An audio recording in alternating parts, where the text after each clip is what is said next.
Saram, Saram.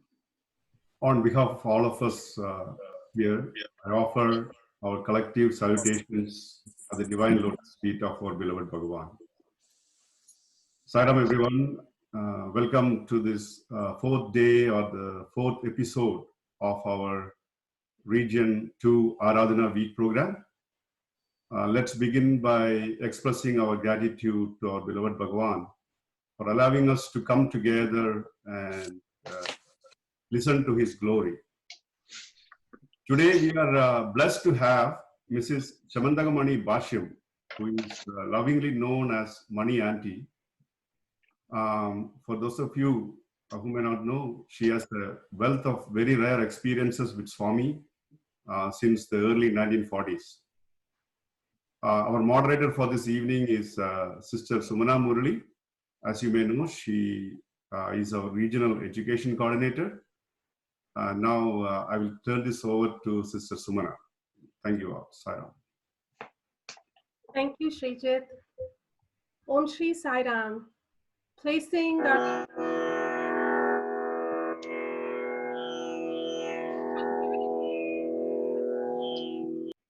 beautiful divine lotus feet of our beloved Swami. Dear listeners from all over the world, from New Jersey, from far and wide, Sairam to all of you. We're celebrating Aradhana week this week, and Swami says, worshipping God in all his forms is true Aradhana, is true worship. And today we have the unique opportunity of worshipping him in many forms by thinking about him. In the year 1947, Swami wrote a letter to his brother. In that, he declared, "You don't understand me. You cannot understand me." And he says, not only you, but the whole world, however hard they may try, whatever they may do, it is not today, for however long they may try, they cannot understand me.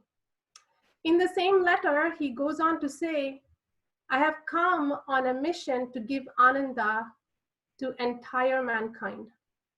If we pause to think about these two declarations, we'll realize that understanding him requires a lot of brain power, a lot of our intellect goes into it. Whereas if we were to feel him and just experience him, it would require a lot of our heart. And Ananda or bliss requires that feeling of the heart. So we need to move to our hearts instead and feel him and know him, experience him, and then realize him. And that's the easiest tool he has given us to think about him. And if we really think about Swami in his entire physical sojourn on this earth, he moved around just like a human being would within all of us. I always say he was the best self version of us, walking around on 2 feet. We could be like that, and he demonstrated to us how to live a life filled with love, how to live a life in service to others, and how to live a life that a true human should. And his interactions have a lot of meaning when he interacted with all of us, whether it was a look, it was a glance, it was a dream. Every single one of us on this call has been touched by him in some form, and that is why we are here. And those interactions have meaning in our life, and we take away because we make stories in our mind about those interactions. And as human beings, we can relate to stories really well. So it's hard to understand spirituality in a vacuum. And I think Swami has given us that greatest tool of stories using all his interactions with students, children, older people, younger people, each one of us on this call. So this evening, you will derive this bliss that he has come to give, this mission that he had, by simply listening to his story, by feeling it, by experiencing it. We want you to sit back, enjoy, listen with an open heart and mind, with no intellect involved, soak in the bliss, because we have with us Mrs. Shamantakamani Bhashyam. And Shamantaka is a gem, a precious gem that Lord Krishna had. And I have to say, she is our gem today. She's named with a purpose. And Auntie, I call her Money Auntie fondly, and she lives in Canada, and she has two children. Think about this for 1 second. She saw Swami first in 1946. And that letter from which I read to you a few minutes ago was written in 1947. So let's get our head around that. So Auntie has seen Swami when she was 10 years old, was when she first saw him, and she has beautiful stories to share.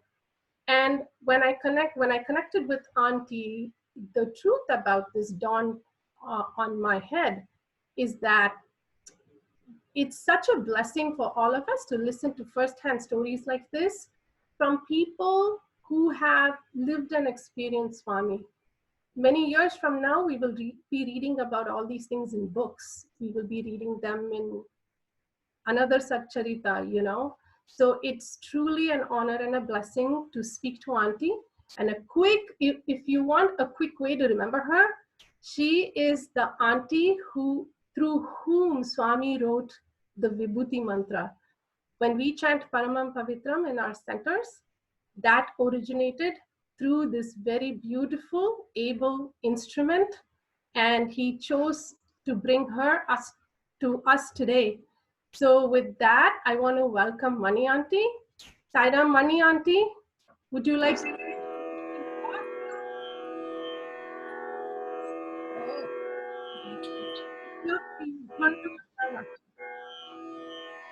Are you able to listen to me? Yes, I can hear you and see you. Okay. Then we shall start.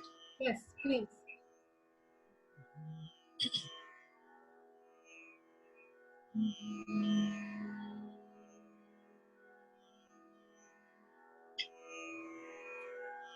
Vande Sai Manoharam Vayaharam Vande Jagatpalakam Vande Bhaktajanashrayam Chavaradam Vande Shivam Sundaram Vande Satyaswarupa Shakti Sahitam Vande Dayasagaram Vande Shanti Nivasa Mangalapradam Vande Sada Saishwaram Vande Sada Saishwaram.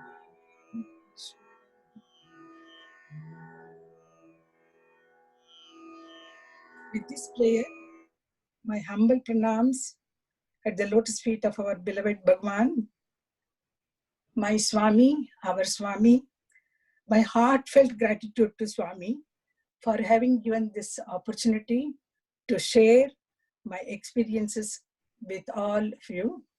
Sai Ram brothers, Sai Ram sisters, Sai Ram to loving, Sai Ram to children who are there.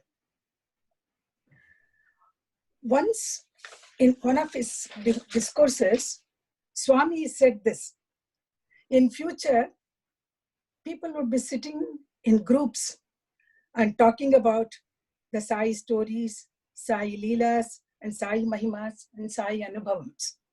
He exactly said these words: Mi Anubhavalanu Penchukondi, Panchukondi. That means we have Swami's experience more and more and share it with others. That's what we are doing today, sharing our experiences through the internet, especially at a time when the whole world is going through uncertain times and we have no refuge except our dear Lord Swami. He is there to take care of all of us. In this context, I remember one song which I sang before Swami in the first darshan. It's a very appropriate song for the present times because it says, gist of the song I'm going to tell you. Oh mind, don't get agitated. Be calm. Everything will be taken care of by Him who has created this world. That is the song which I sang. Swami really appreciated that song. So I would like to sing the first few lines. Tallani sadiru kanya taadmanavi. Tallani sadiru kanya taadmanavi.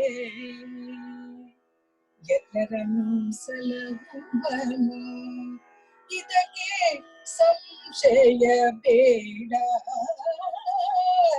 Tallani sadiru kanya taadmanavi. I thought that this is a very appropriate song. Swami is reassuring us that don't get scared, don't get afraid. Everything will be taken care of by me. So with this song, I went into Sai's fold, and it's such a pleasure to remember those golden moments. Coming back to the main topic now. Sumana, you said. Yes, Auntie, you sing so beautifully. And, I think one of the things that attracts Swami and melts his heart is music. Music. Yes. Exactly. That's could I just ask you for a favor when you sing next time? Which one? Which? Reduce the same song? No, reduce the Shruti box sound. Okay, Shruti is too much. Okay. It's very loud. Okay. Is it okay now? I think it's better. More, just for you to hear. Yeah, okay. So, yeah. So I was thinking of, or you can move your Shruti box away from you a little bit. Then it won't be loud. There you go. Thank you. Now it's better, no? When I sing, I'll switch it on, okay? Yeah, but reduce the volume when you sing. Okay. Sure. Yeah, thank you, Auntie. So, you come from a time where you have seen Swami when he was very young. Most of us have seen him in the 70s, 80s, and 90s onwards. So how did Swami interact with all of you? I know the group was probably small and you all had very free access to him, but can you talk about your relationship that you had with him at that time? Because it's really important for all of us to examine our relationship with God. So how did Swami interact with all of you, and how was it? Can you share a little bit about that, Auntie? Yeah. In 1946, when I saw Swami, he was only a 20-year-old young Swami, I should say. And, he was very friendly and very naughty sometimes also. He used to play pranks with the elders, just like any other young man at that age. And for us, Swami, I was only 10-year-old. When I saw his leelas, his miracles, all of us, we had that feeling, that he is something, not an ordinary human being. He is something above all of us. That feeling came to us. And then he, with a lot of respect and reverence, and with the love, of course, we used to speak to Swami, and Swami would also respond. It was not a darshan time or anything like that. Any time was darshan time for us in those days, in the Puttaparthi especially.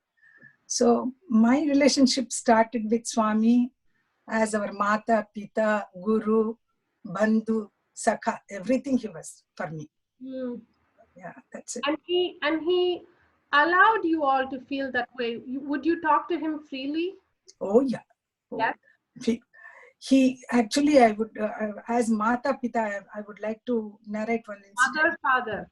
Mother and father. Yeah. Just like any parent, taking interest in the welfare of a child. When I was only 14 years old, in the 9th grade, I was studying, and my grandfather insisted that I should get married at the age of 14. Imagine. And that too, the proposal came from a person who was 28 years old, double my age. When, as usual, we used to consult Swami for everything, and my parents went and consulted Swami. Swami asked me one question. Did you like the boy? Then I said, I don't know, Swami. That was my answer. What else can I say? So he said, but he was so kind enough to intervene in that proposal, and then he stopped it because it was not going to help me out in any way. I had to finish my education at least, and then I had to settle down afterwards, thinking of settle down later on. So Swami intervened just like a parent, and then he stopped that wedding proposal.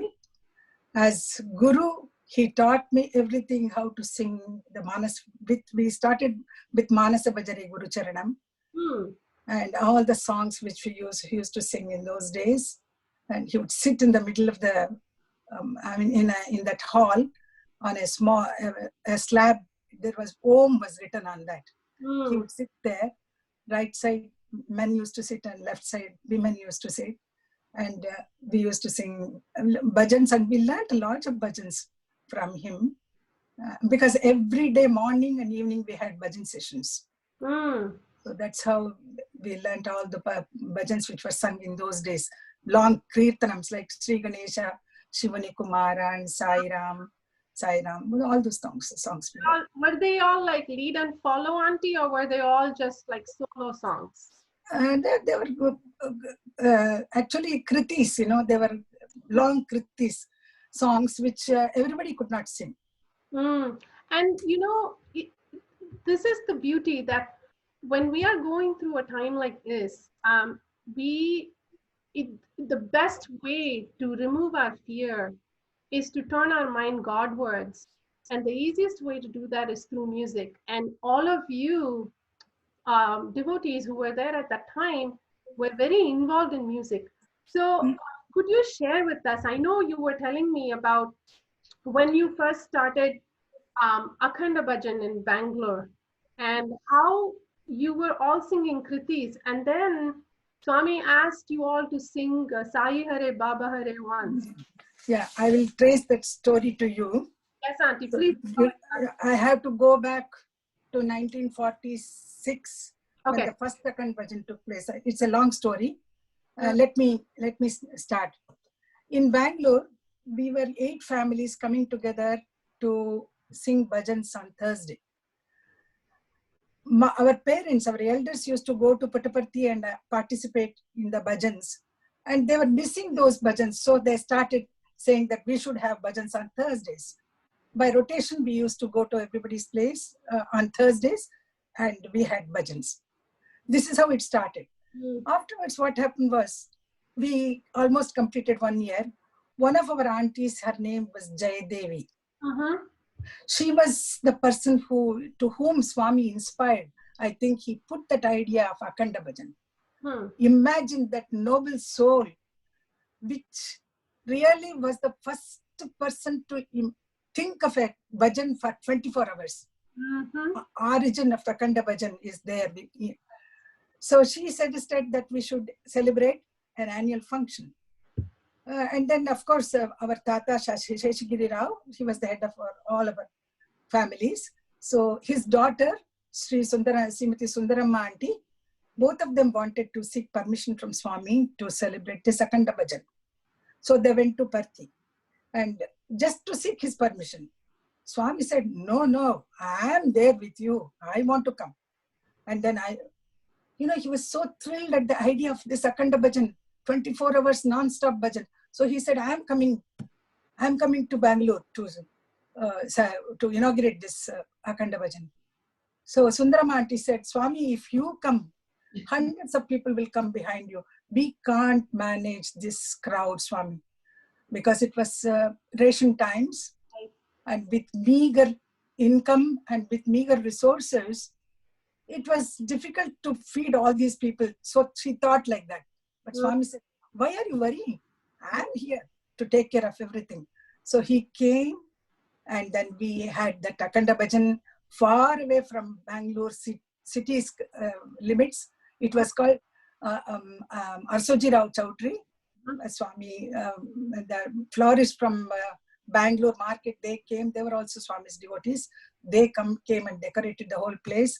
And a mud diya was kept, the big muddy mud diya you must have seen. So with 365 batis in that, and then with ghee we had kept everything ready. Swami came and lighted the lamp, and we started the bhajans with Manasa Bhajare Guru Charanam. Swami sat there and he was with us for 24 hours. It was such a pleasure to have Swami all the 24 hours with us. And it was very, what do you think how managed bhajans? We sang only kritis.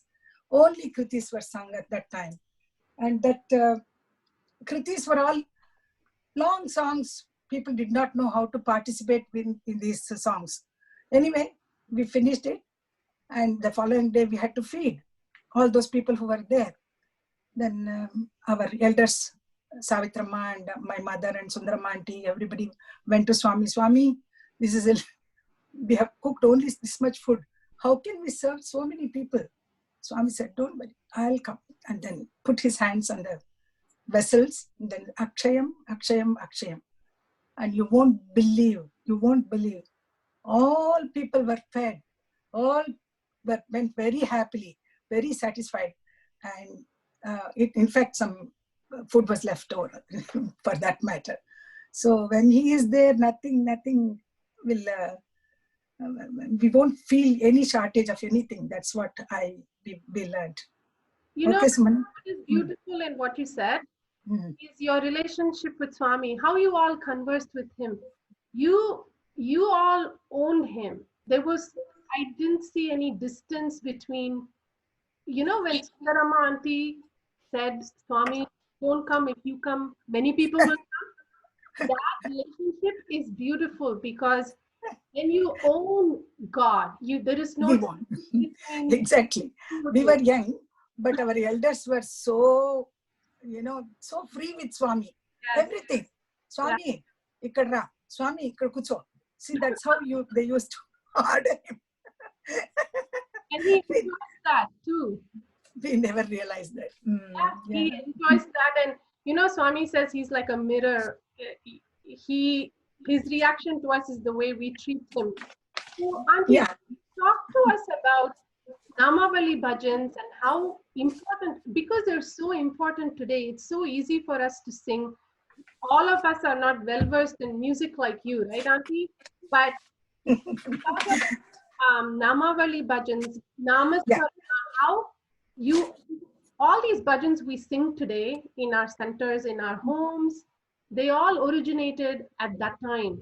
When you all stopped singing these long wound kritis and you started singing shorter bhajans that everybody could participate in and that included all the gods. So I'll have to trace again the history of Namavalis. It also goes like that. Yeah. And you had asked how the Vibhuti song came out.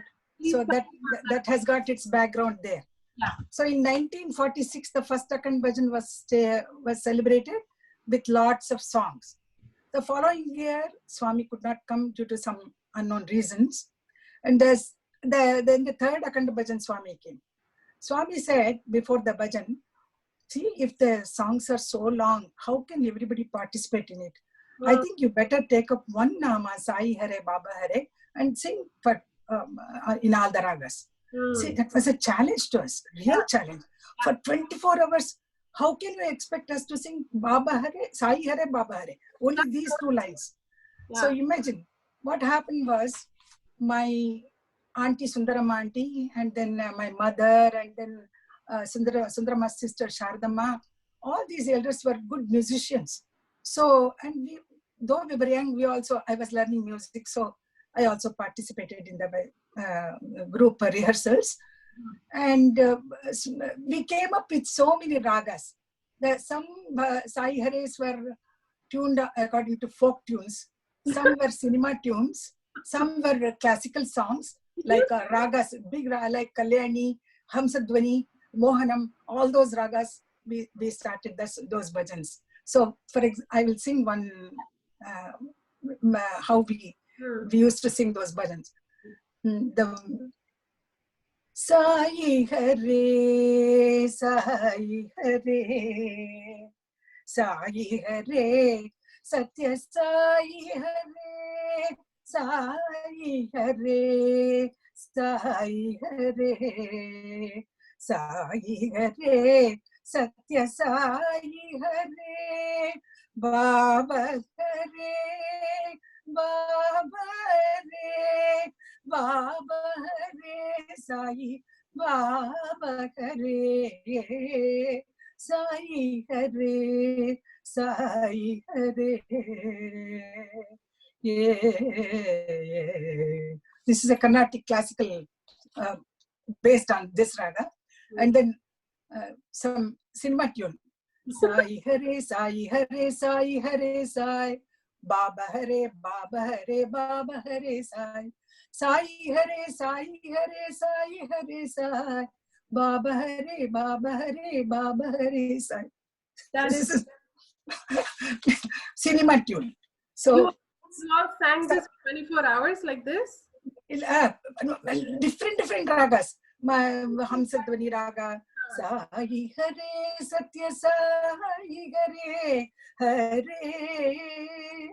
See, these, those tunes were, even now we can sing those songs because it was tuned in such a nice way. Swami liked those songs. Really, he was up during the night and he heard all the songs. And imagine this Punnagavarani. Sai Baba Hare, Jai Jai Sai Baba Hare, Sai Baba Hare, Jai Jai Sai Baba Hare, Sai Baba Hare, Jai Jai Sai Baba Hare, Jai Jai Sai Baba Hare, Jai Jai Sai Baba Hare. So this tune about, that snake charmer's tune. Yes. So imagine, it's really, now we sit and laugh over all of this, all those things. It's but amazing. It was a challenge. It was a challenge to us. But we sat and rehearsed all those tunes, and then throughout the night we sang, and Swami was very happy. Of course, he realized at the same time that people who came and attended the bhajans, they were thinking, why you are singing only Sai Hare Baba Hare? Is there no other name of God? That's what I think in the minds of some people came. Sure. So he said, okay, now for the next Akhanda Bhajan, prepare bhajans on Rama, Krishna, Devi, and then any other Ishta Devata, whatever you have in your minds, you can sing bhajans on Namavalis. But at that time, actually, we don't have now thousands and thousands of Namavalis are contributed by the devotees. Right. But in those days, we had to search for the lyrics, and at first, I used to go in search of lyrics and then tune them. Many of the lyrics which I found, just tuned them. And then, of course, in some of the bhajans also were composed at that time. So that's how we started the Namavalis. And now the present Namavali took its origin there. That's how these bhajans started. Bhajans started. Yeah. Auntie, and remember, like you all sang bhajans on various gods. And talk about how our Patram Pavitram came about. Yeah, exactly. That is how I wanted to say the story. So these bhajans, for many years, we were singing Rama, Krishna, bhajans in various ways. And what happened one day was the Sundarama's daughter, Sucharita, is very close to me because she was the ones who inspired me to sing bhajans, to compose bhajans rather. One day she came to me and then she said, we were living in Bangalore, and she came to me and said, Mani, why don't you compose a Namavali on Bhagavad Gita? Bhagavad Gita is so it's such a holy text for us, and then if you can compose a Namavali, then we can go on singing that Namavali as if we have read the whole Bhagavad Gita. So I came with these 4 lines. Is it loud? Tanpura? Yeah, use it a little more. Go down. Okay. Good.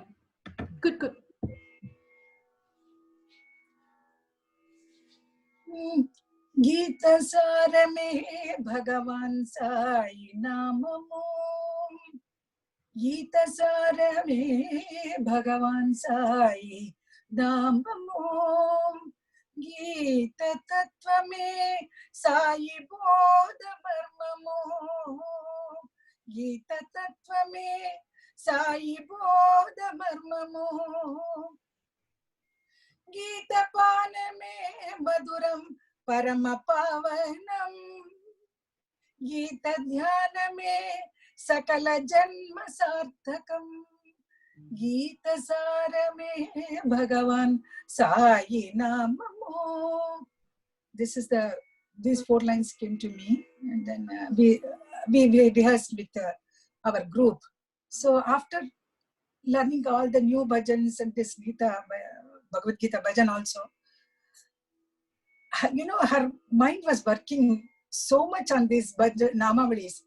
She used, Swami of course is the one who inspired her, and then at the thought level she was working and translating those thoughts into words, into lyrics and into ragas. He inspired me. That's how, yeah. And then the other Thursday she came to me and said, Mani, can't you compose a song on Bhagavad Vibhuti? So I said, that was working in my mind. Okay, Swami is the one who gives all this. I'm only an instrument. With humble pranams at the lotus feet of Swami, I said that, Swami, you made me an instrument through whom I was only an insignificant person somewhere in the corner of the world. He picked me up and he proclaimed to the world that through me, this Vibhuti song, I'm so grateful to him. Okay, let me sing that Vibhuti song, how it came. It was in the morning about 11 o'clock, and then my husband had gone to office. My son was sleeping in his jula, and I was washing clothes. You know how we wash the clothes in those days. We did not have washing machines. Beating on the stone. I was washing the clothes, and these 4 lines came to me. Swami gave it to me. Paramam pavitram Baba vibhutim. Paramam pavitram Baba vibhutim. Paramam vichitram Leela vibhutim. Paramam vichitram Leela vibhutim. Paramartha nishtartha moksha pradatam Baba vibhutim idamashrayami. Baba vibhutim idamashrayami. So these 4 lines came to me, slow, and then I went and then rehearsed this song with my group, and then we thought it was a Namavali. So in one of the Akhand bhajans, in 1958 exactly. In Swami was there with us. So we, in the afternoon, we sang this bhajan, Paramam Pavitram. Of course, with slowly, Paramam Pavitram Baba Vibhutim. In this way, we sang as a Namavali. The following day, Swami was, we had that good fortune of washing Swami's feet and do the Pada Puja. After every Akhanda Bhajan, we had that golden opportunity of touching his feet and doing, actually washing his feet with that rose water and milk and other things, putting haldi, kumkum, akshata, and then flowers, everything on his, just like how we do our padukas, we did that. How lucky we were, imagine. So we did that. While doing this, we sang all the new bhajans which we had composed. Swami was listening to us very intently. And when we sang this Paramam Pavitram, he listened and then he said, "You sing all kinds of bhajans, Baba." He said like that. "Meer anni vishayallo bhajan paadtaru." He said like that, and then he stopped. And that was the end of it. We just, I think he appreciated it that way, because he shared it with Professor Kasturi, it seems, this song. Appa, chala bagundi, mantram lagundi, he said. And then Kasturi uncle came and then he was talking to Sucharita and he said, "Ma, Swami liked that Paramam Pavitram so much. It's just like a mantra, Ma." He said like this, it seems, to Sucharita. And that was forgotten afterwards. Then what happened was, my husband was transferred to a North India place, Aligarh. It's called Aligarh. But in those days, I missed a lot of Swami's. Of course, Akhand Bhajans were missed, and so many visits to Puttaparthi and everything I missed. But what happened was, in one of the Navaratri festivals, Swami directed a drama about Shirdi Sai Baba. In one of the scenes, a leper, that Kushtarogi, what we call, that leprosy, infected person, comes to Swami, Shirdi Baba, and asks him, "Swami, cure my disease." That's how this Shirdi Baba gives him vibhuti and then asks him to smear all over his body. And then Swami sings, "Paramam Pavitram Baba Vibhutim." He's, while giving that vibhuti to him, he sings that song. That's how the drama was directed by Swami.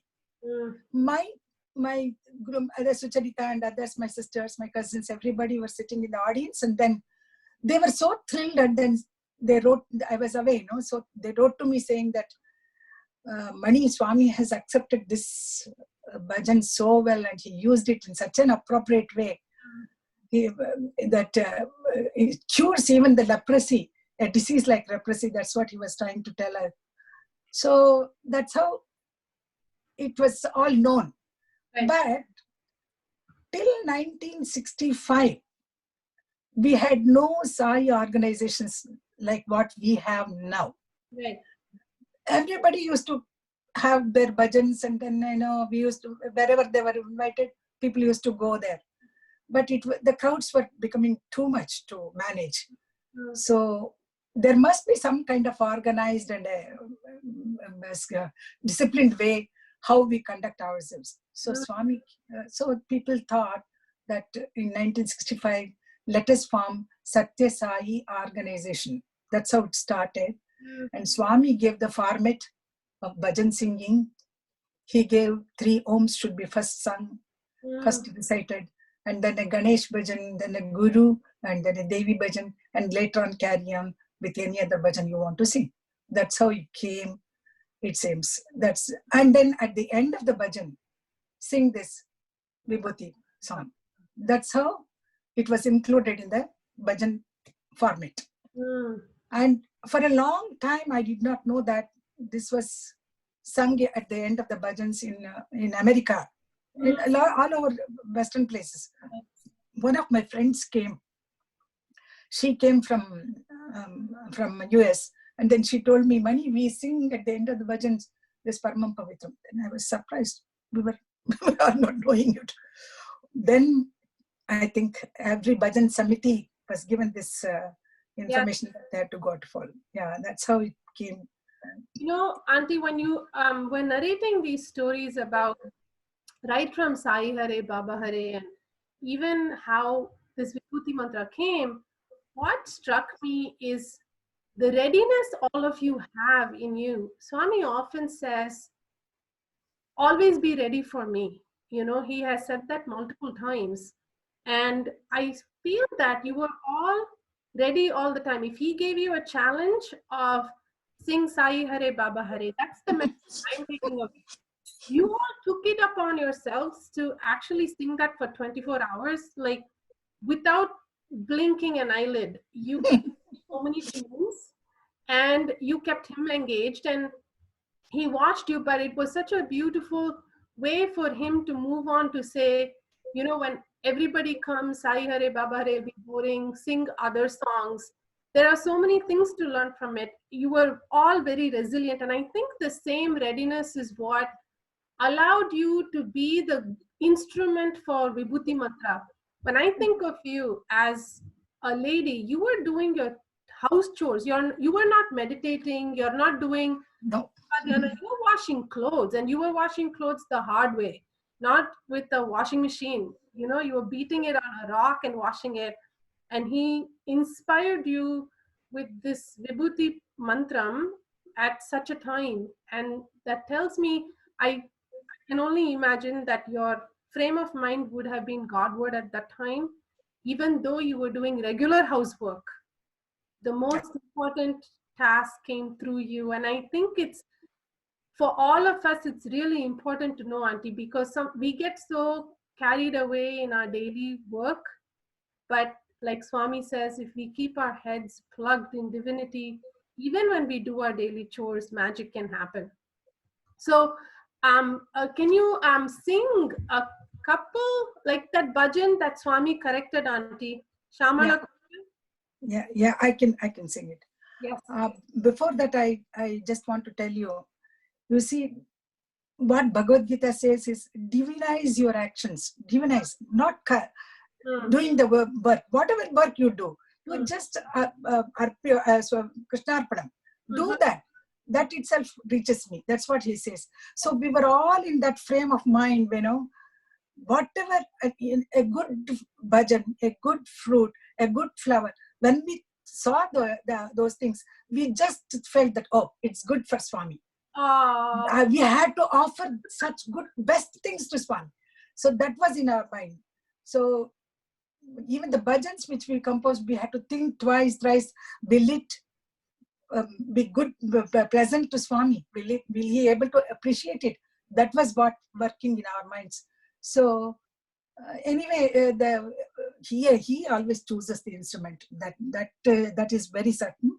Yeah. And bhajans were composed, and then as you asked me to sing those bhajans which he corrected, I was very lucky. I was very lucky to stand before Swami, and he is the master, and we are his children.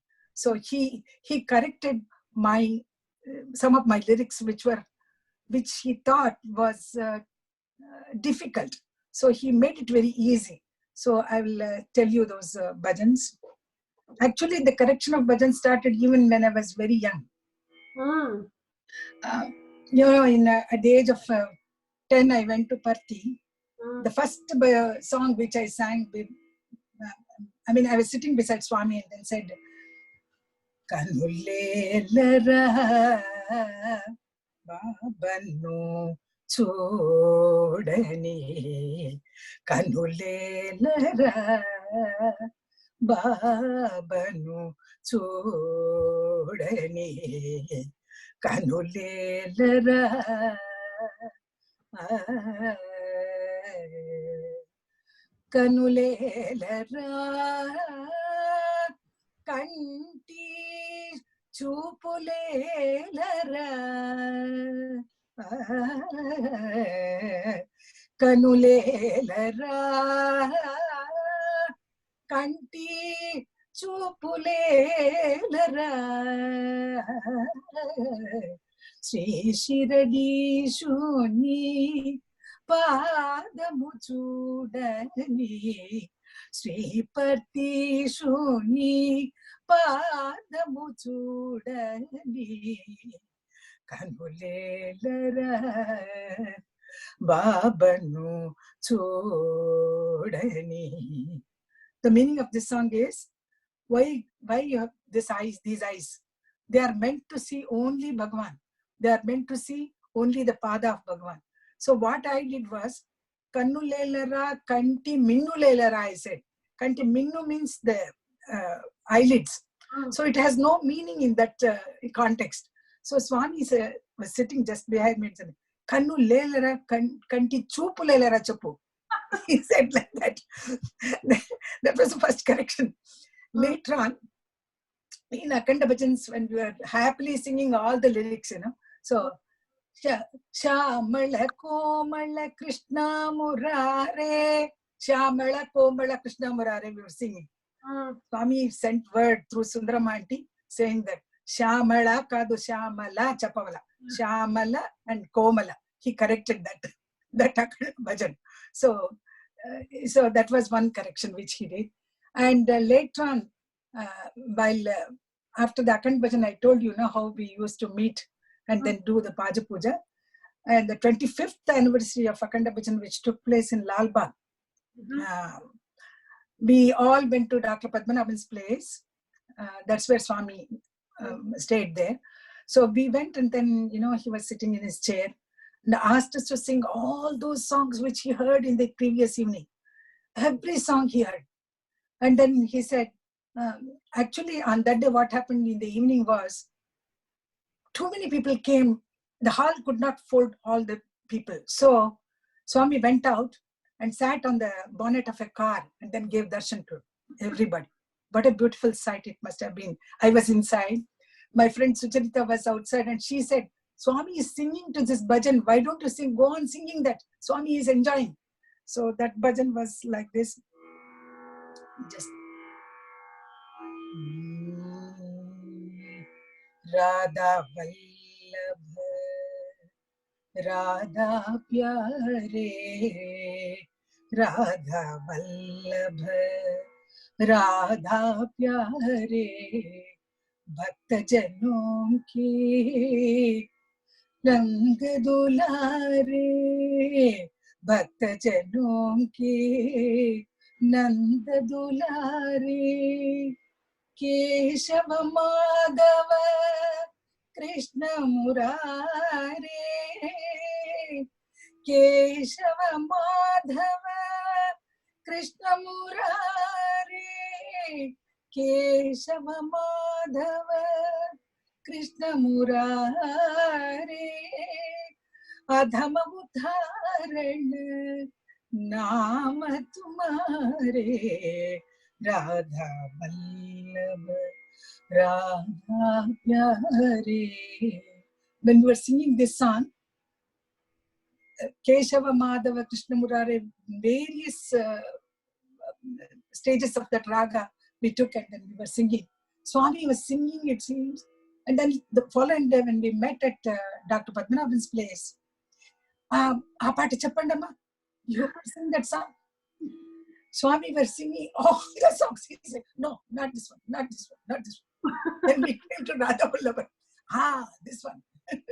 See how he enjoyed those songs, imagine.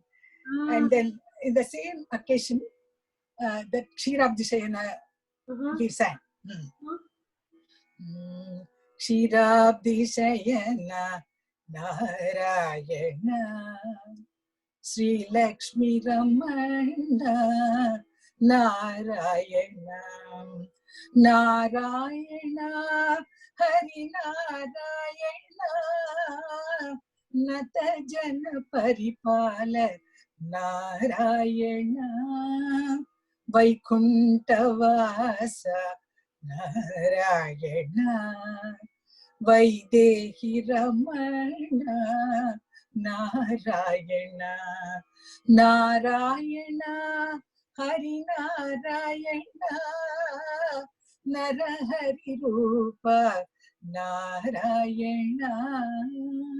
This song, the second layer, Vaikuntavasa, Narayana, Vainateya Rohana, Narayana. We had put it that way. Vainateya Rohana means the one who travels on the Garuda Alvar, Garuda Bhagavan. So Vainateya Arohana. We said, why these difficult words? Simple. Vaidehi Ramana, sing like that. So we corrected that. That was a real classic example of Swami correcting our songs. And one more song I had to tell you. Please. Swami had come to my parents' place in Jayanagar, Bangalore. So we knew about Swami was coming. So we had rehearsed a few songs. When he comes, he always used to ask us, so we had rehearsed a few.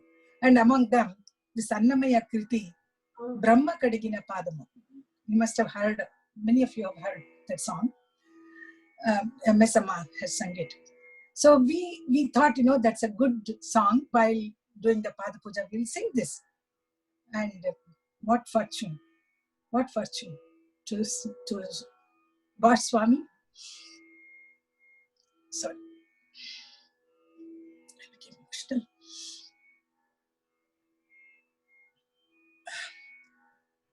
We sang that Brahma Kadigina Padamu.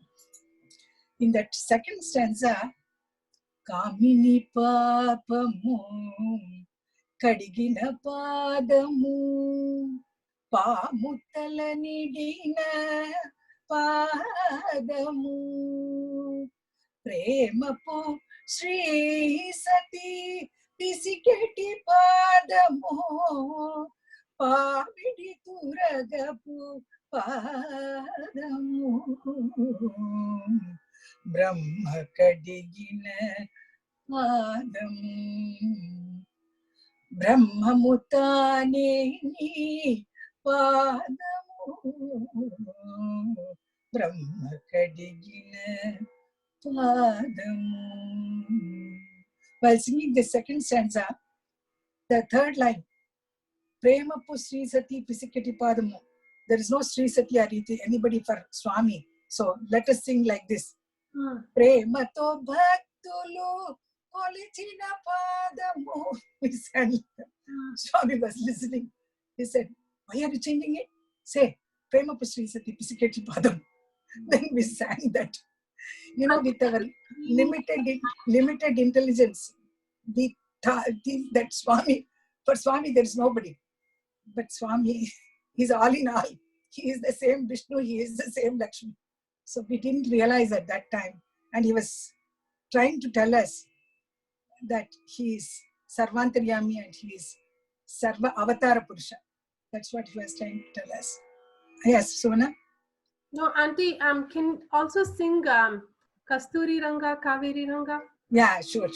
That was really unfair. You have asked me in your questionnaire that one unforgettable moment of yes. Yeah, that's in that's 25th Akhanda Bhajan. While Swami was giving darshan, he was going to darshan lines, and we were sitting in the front and then singing this Kasturi Ranga. You won't believe, he stopped there, complete, stand still, and then listen to this Kasturi Ranga, Kaveri Ranga, and sing. Kasturi Ranga, Kaveri Ranga, Sri Ranga Ranga Ranga. Kasturi Ranga, Kaveri Ranga, Sri Ranga Ranga Ranga. So while this full Namali was completely sung, Swami stood in that place like, statue, and then he moved on. So that unforgettable moment always etched in my mind, I can never. How grateful I am to Swami to come up with these namavalis, and then Swami appreciates it and accepts it. That is my great fortune. That's all I can say. Yes, Sumana? Comes from a lot of love, Auntie. Can you sing another song that you have sang for Swami?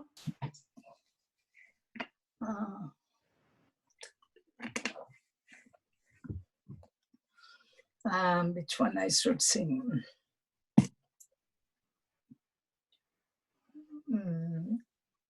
No, I think it's, you know, he liked a few songs. Yes, I can sing that bhajan, you know. One more. Yeah, one. Sham bhajo hari, Sham bhajo, Sham bhajo, Hari naam bhajo re, Sham bhajo hari, Sham bhajo,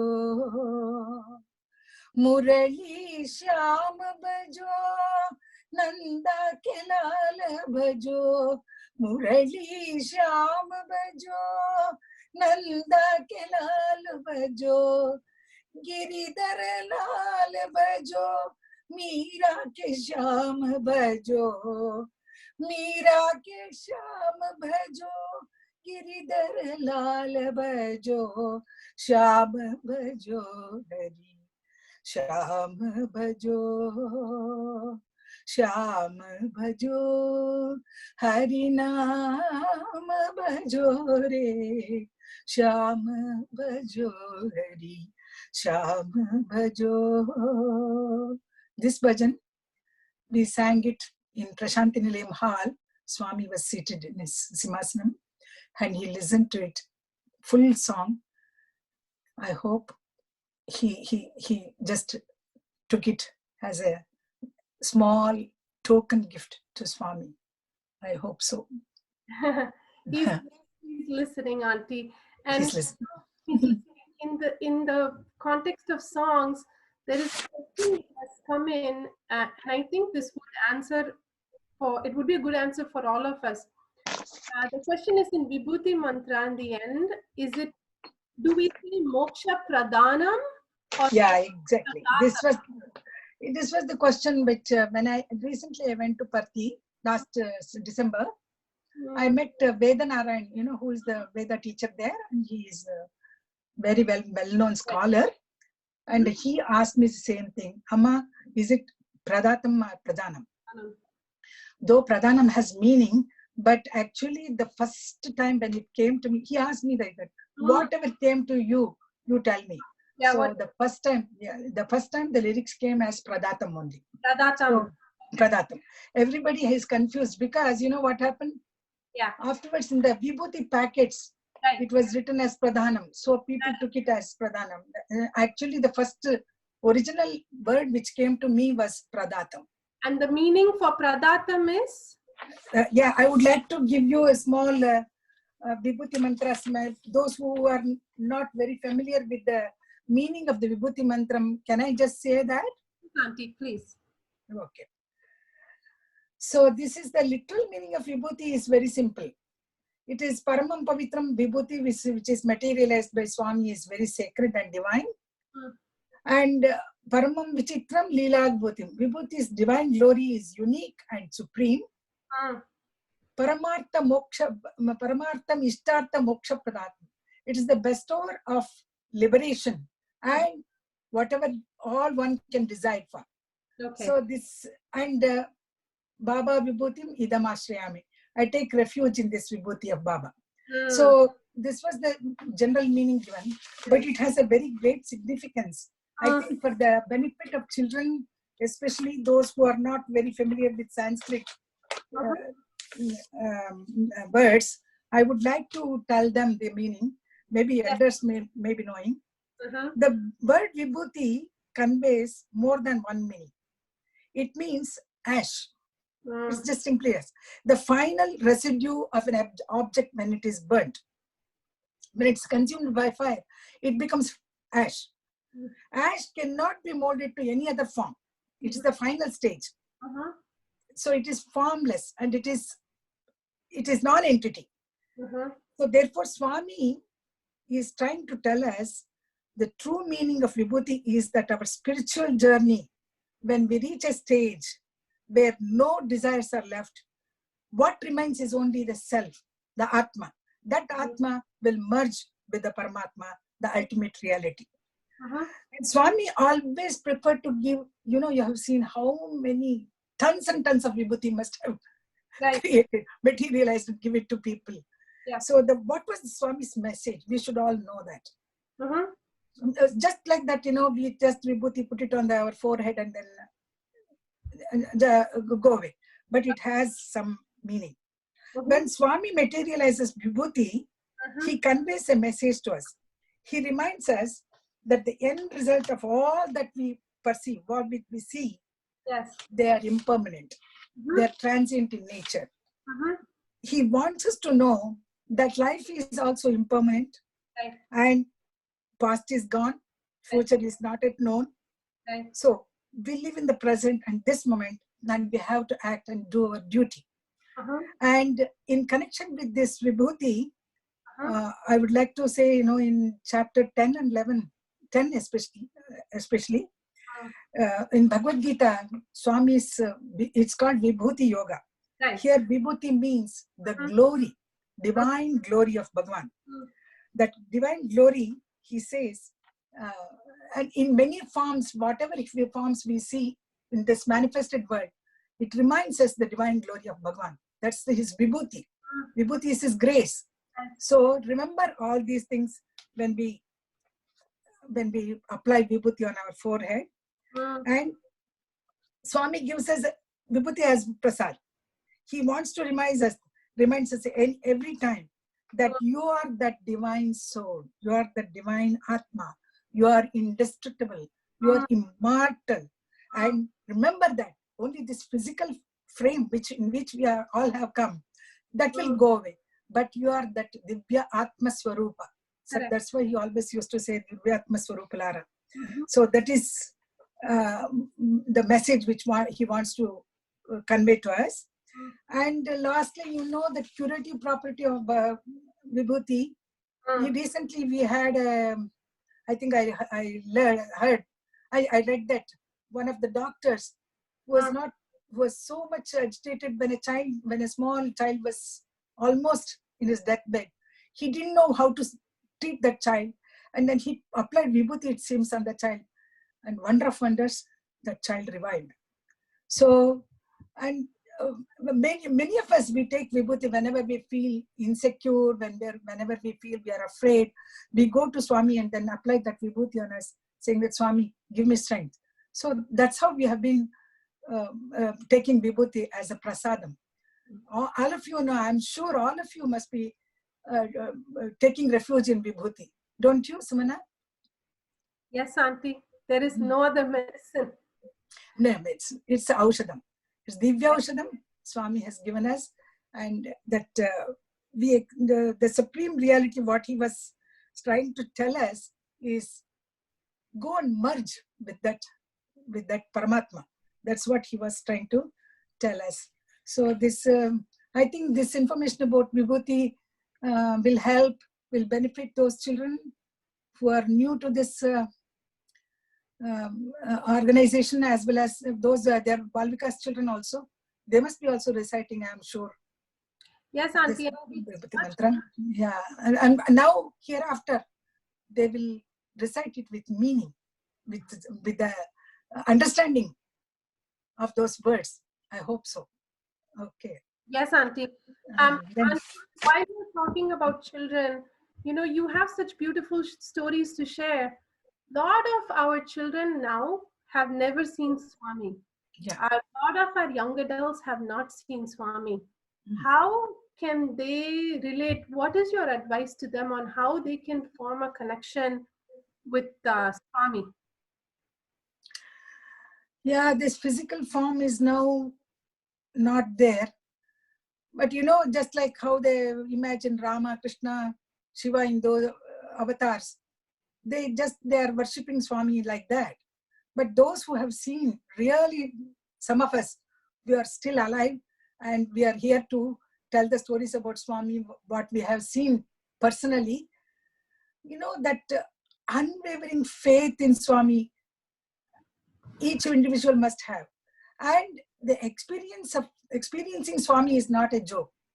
Unless you have that firm faith in him, yes, he's the one who is taking care of all of us. He's the one who is going to protect all of us. That kind of Drida Bhakti, what we call Vishwasam. And Swami Shirdi Baba said, you know, Shraddha and Saburi. Those things have to be there. But for modern children, it is very difficult to teach how they can have faith in Swami. I think each individual goes through a particular experience and then only he will come to know that Swami is there for us. Yeah, tell me, Sumana. Auntie, another question that has come in is, can you share a typical day in old Mandir? So you all went, it was a small group, and so there was no routine like it was now. How did you all spend your day? Can you share that? Yeah, that's a beautiful, going down the memory line, somebody has asked, I'm very happy to go back to that golden moments. You know, during a vacation, school vacations, there was no place for us to go except to Parthi. 2 months holidays we used to spend day and night with Swami. And you know, Swami had a room at the back of the old Mandir, Pata Mandiram, now the Kalyana Mantapam. And Swami used to cross that small area where the Vrindavanam was there. And then he would go to the main hall where all the gods were kept. And then he would go to another room. The small room was there in front of the Pata Mandiram, old Mandir. So he would go there. But while walking, while going, you know, we not the regular darshan like that. It was a darshan 24 hours for us. So we used to live, because ladies were allowed to stay there inside the hall. It was so hot during summer days. So Swami allowed us to go and rest in those halls. And then we used to keep there. Morning, about 11 o'clock, we used to have bhajan. And Swami would come regularly. We had bhajan sessions, and then he would come and sit on that, as I told you, that stone which was Om was etched on that, and he would sit on that, on ladies on the left side and right side men. And Swami used to have that chitikulu, what we call, you know, that kartal, both the hands he would do like this. He would like this and do bhajan, you know. What is it? Sai Ram, Sai Ram, Sai Ram, Shubhadai Ram. Sai Ram, Sai Ram, Sai Ram, Shubhadai Ram. Sai Ram, Sai Ram, Sai Ram, Shubhadai Ram. So that was really good, such a beautiful sight to see Swami leading the bhajans and teaching us. That was a beautiful thing. Morning, evening sessions. And sometimes he would take us to Chitravati river sands. Sometimes he would take us to Kalpavriksham on the small hillock. Hi, Samana, you asked me to say that. Should I share that? Yeah, please, yes. Okay. Evenings were spent like this, some evenings. We would look forward to Swami's announcement at the 4:30. Somebody would say, oh, be ready, get ready. We are all going to Chitravati today. In those days, Chitravati was not flowing in full. There was sands on the banks of the Chitravati, there were sands. Swami would go and sit there, and he used to take all of us and make us sit around him. And then some bhajans will go on. And then Swami would draw on the sand. Always he used to ask somebody in the group, where should I sit? Because, you know, people had that doubt. Oh, he hides things below the sands and he takes it out. That was the doubt for some people had it. So just to clear their doubt, he would ask the devotees, where should I sit? Some person will show a place where he was ready to sit, and then he would sit there, sometimes reciting the stories of Shirdi Baba or some Krishna story, some Gopika stories he would tell us. And then afterwards, he would draw with his finger, with his forefinger, he would draw something on the sand. I was there present when Swami took out a Krishna idol, small blue Krishna idol from the sands. And one occasion, it was a Vaikuntha Ekadasi. We were all sitting around him, and then immediately he put both his hands into the sand and then took out Amritam. And patu. Then there was somebody who was holding a vessel, and then he poured the Amritam into that vessel, and all of us got a little spoonful prasadam. So those leelas, those things, how can we forget in our lives? No, not at all. Then some days, some evenings, Swami would take us to that hillock. There is a small hillock beside. Now, they have completely changed the whole outlook of that hillock. They have made roads and other things. It was not like that. It was a rugged rocks and then, wild hillock where there was no path or anything like that. We had to search ourselves to go up the hill. Swami, within 5 minutes, he would be on the top of the hill and waving his hands. Nenikudunana, I'm here, come. All of us would go, and some old people were there, some children were there, some youngsters are also there, and we would find our own way to go to the top of the hill. And we reached all of them. And on that occasion especially, that was the first time when I was taken to Kalparvaksham. So we gathered there at the top of the hill. Swami just said, there is a cave, small cave there, with only one opening. Swami said, just now, see, wait, what I will do now. He went into the cave. And then we were waiting for him to come out. He didn't. 10 minutes passed. We were all scared. We were all worried. Where did Swami go? Where is Swami? Where is Swami? All of a sudden, with a thud on the floor, he comes behind me. Then I'm here, he said. What an experience, what a thrill it was, I tell you. Just stands beside me. Then I'm here, he said. So everybody, he is Sarvantaryami, he is omnipresent God. We were not able to comprehend him. As you said in the beginning, it is difficult. Yatho vacho nivartante, what is it called? Yatho vacho nivartante aprapya manasasaha. That's how he is described. Even with the help of mind, with the help of our words, we cannot comprehend him. So that was an experience to show that he is everywhere. He is all-pervading God. But that time he did not strike us at all. We were all maramande, as you call in Tamil. Dull-witted persons, how can we understand all his leelas? And then there is a tamarind tree on the top of the hill. It's actually an ordinary tamarind tree, which we call Kalparvaksham. Swami had, by his touch, he had made it into a Kalparvaksham. You know the story of Kalparvaksham, how it came into existence. That Samudra Manthan and then Kamadhenu, Kalparvaksham and Kaustubam, all those auspicious things that came out of it. So it was Swami called it Kalparvaksham.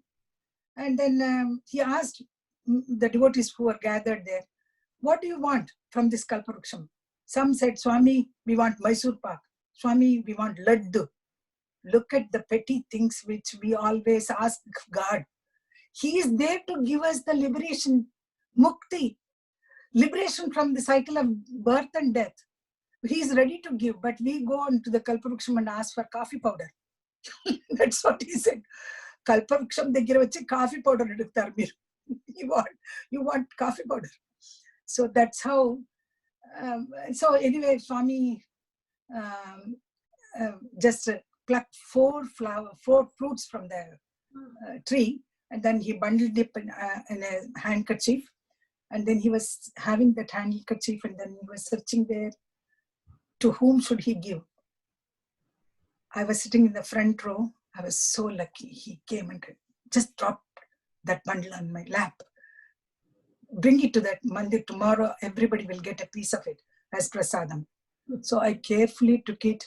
I was so lucky. I was chosen by Swami.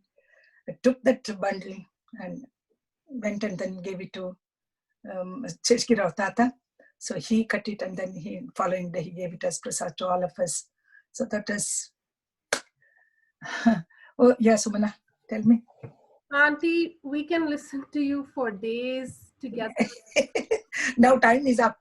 You have really brought Swami into our hearts and into our rooms and the places that we're sitting right now. And we are so blessed to have you to listen to stories from you firsthand, because these are stories we read in books, in Tapovanam and Satyam Shivam Sundaram. To get a first-hand account from you, yeah, exactly, true blessing. And this session will not be possible without his grace. Yeah, for us to listen to his stories, to be in that bliss, is possible only by him, and it's possible because of him through you. So we want to thank you, Auntie. You have just given us a lot of food for thought. And I'm sure everybody in this session will think about the meaning of Paramam Pavitram when they sing it the next time. Yeah. I would like to wind up this talk with this a small prayer to Swami. Now it's very, very, very important for all of us to pray for the world peace. May Swami help us in controlling our anxiety and then worry, and then become more patient and tolerant and be immersed in his love. May we be blessed to be his embodiments of love. Oh Swami, thank you so much, Sumana. This would not have been possible but for his sankalpam. Anyway, I really enjoyed talking to all of you. I hope you all are very happy to listen to all the Swami stories. Okay, Sai Ram, shall we end? Thank you, Auntie. Thank you so much. And I'm sure Swami is smiling. He's smiling. We all have to smile now. I just have a quick programming note. Tomorrow at 7:30 p.m. Eastern, we'll have Dr. Soumya Panchanathan, who will be sharing her experiences with us. So with that,